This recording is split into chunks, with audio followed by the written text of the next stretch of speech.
ሰላም ጤና ይስጥልኝ ክብራትና ክብራን አድማጭ ተመልካቾቻችን እንዴት ቆያችሁልን? ቻናላችንን እየተከታተላችሁ ላይክ፣ ኮሜንት እንደዚሁም ደግሞ ሰብስክራይብ እያደረጋችሁ ቆይታ እንድታደርጉ እንጋብዛችኋለን።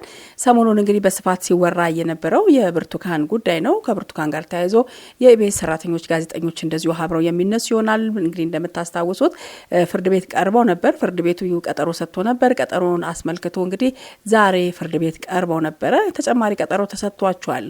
በቁጥጥር ስር የዋሉት ብርቱካን ተመስገን የኢቢኤስ ቴሌቪዥን ጋዜጠኞችና የክፍለ ከተማ አመራሮች ዛሬ ሰኞ መጋቢት 22 ቀን ከሰዓት በኋላ ነው እንግዲህ የከፍተኛው ፍርድ ቤት ቀርበው የነበረው።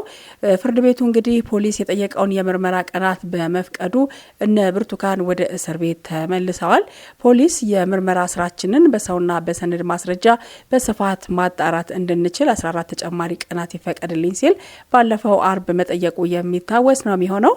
ፍርድ ቤቱ እንግዲህ ለዛሬ ቀጠሮ ሰጥቶ የነበረው በዚህ ጉዳይ ላይ ውሳኔ ለመስጠት ነበረ። በዚህ መሰረት ዛሬ ፍርድ ቤቱ ተጨማሪ ቀኑን ፈቅዷል ማለት ነው። በሌላ ዜና ቅዳሜ ዕለት ፖሊስ ተጨማሪ 3 የኢቢኤስ ጋዜጠኞችን በቁጥጥር ስር አውሎ ነበር። እነርሱ ዛሬ እንግዲህ ፍርድ ቤት ቀርበዋል። በእነዚህ ጋዜጠኞች ላይም ፖሊስ ባቀረበው ተጨማሪ የምርመራ ቀን ላይ ውሳኔ ለመስጠት ነገ ማክሰኞ ቀጠሮ ሰጥቷል ማለት ነው። እኛም ይህንን ጉዳይ እየተከታተልን የምናቀርብላችሁ ይሆናል።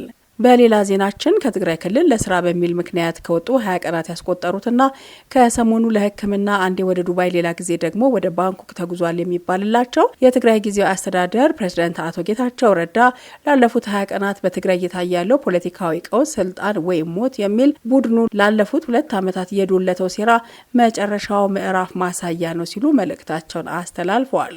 ፕሬዝዳንቱ ኋላ ቀር ቡድን ሲሉ የገለጹት አካል የጊዜያዊ መንግስቱ መዋቅር በመጣስ ማህተም ከተቆጣጠረ በኋላ በመጀመሪያ እርምጃው በትላልቅ ከተሞች ለደጋፊዎቹ መሬት አከፋፍሏል፣ ገቢ የሚያስገኝለትን የሽያጭ ስራዎች ፈጽሟል ሲል ነው የከሰሰው።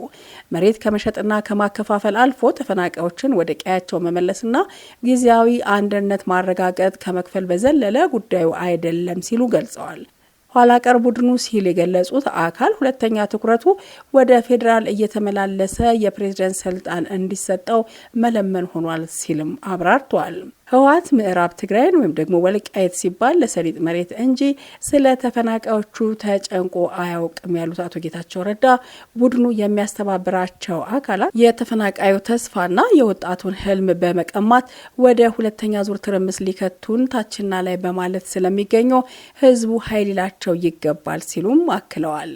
ክብራትና ክብራን የቻናላችን ቤተሰቦች እናመሰግናለን። አብራችሁን ስለነበራችሁ ቻናላችንን ላይክ፣ ሰብስክራይብ ማድረጋችሁን አትዘንጉ። መልካም ጊዜ ያላችሁበት